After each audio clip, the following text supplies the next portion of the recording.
Nasa halos 1 milyon na ang naitalang bilang ng mga Pilipino sa Canada.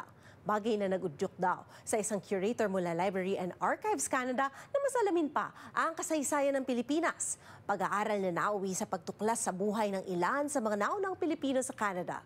Silipin sa ulat ni Teresa Redula.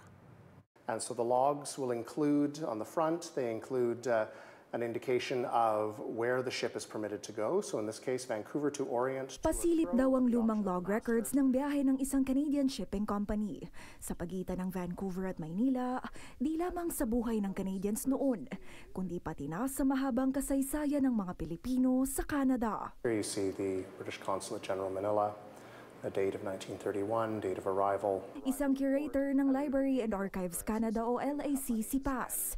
Aniya sa mga log record gaya nito, makikita ang kasaysayan ng mga naunang Pilipinong migrante sa Canada. Gaya na lamang ng isang lalaking ipinanganak sa Maynila na lumayag patungong Toronto para bisitahin ang pinsan ng kanyang ama. Sa mga datos na nahanap, nainganyo raw siyang balikan ng iba pang census data. We know about the migration that begins in the 1960s and the vibrant community that exists today. But to look for some of the antecedents, look for some of the earliest Filipino settlers in Canada. And I wasn't expecting to find as much as I did. 12 ethnically Filipino ang naitala sa census data noong 1901. Ayon sa Library and Archives Canada, isa sa kanila ang natatangi raw na Pilipino sa Ontario. Si Mariano Gomez, isang iron molder sa Merrickville. 4 nasa Vancouver. At 7 mangingisda naman sa Bowen Island sa British Columbia.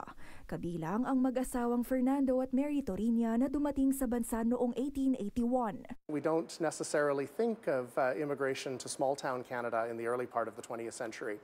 And yet here we find a Filipino community in a very remote part of British Columbia.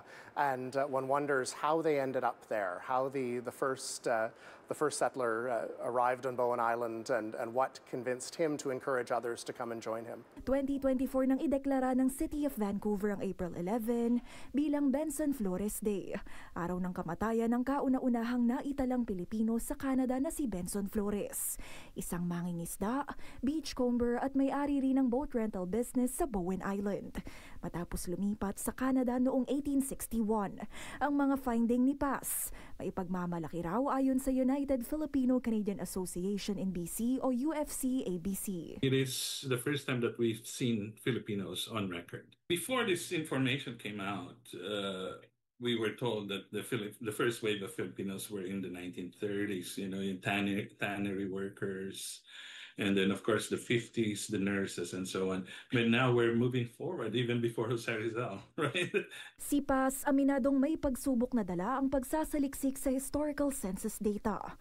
Lalo't karaniwang Ingles o French ang wika ng mga enumerator o mga taong tagakuha ng census. They would not have been familiar with Tagalog spellings or Tagalog names, and so we find names that are transcribed in unusual ways. There are also challenges in the ways that people are identified. The one Filipino settler whom I found in Merrickville, Ontario, is identified in one census as being born in the Philippines and being ethnically Filipino. In another census, he's identified as being from Brazil.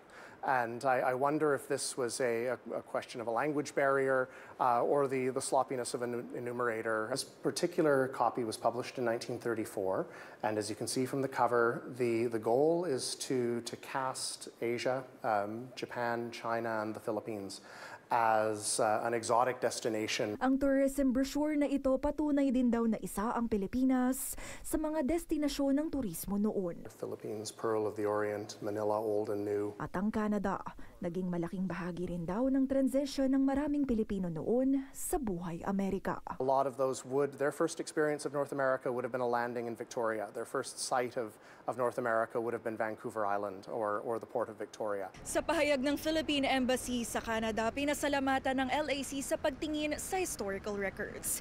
Hinihikayat nila ang mga institusyon na ipagpatuloy ang pagsaliksik at pagdokumento ng migration history ng mga Pilipino sa Canada nang mas tumatag ang ugnayan ng parehong bansa at maengganyo ang susunod na henerasyon na ipagmalaki ang kanilang pinagmulan.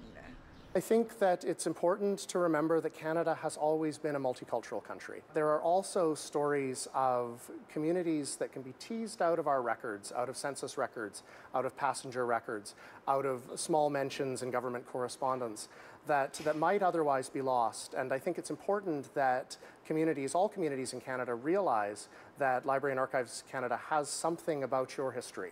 Kung naisilipin ang digital censuses hanggang 1931 at iba pa, bisitahin ang website na nakikita sa inyong screen. Teresa Redula, Omni News, Toronto.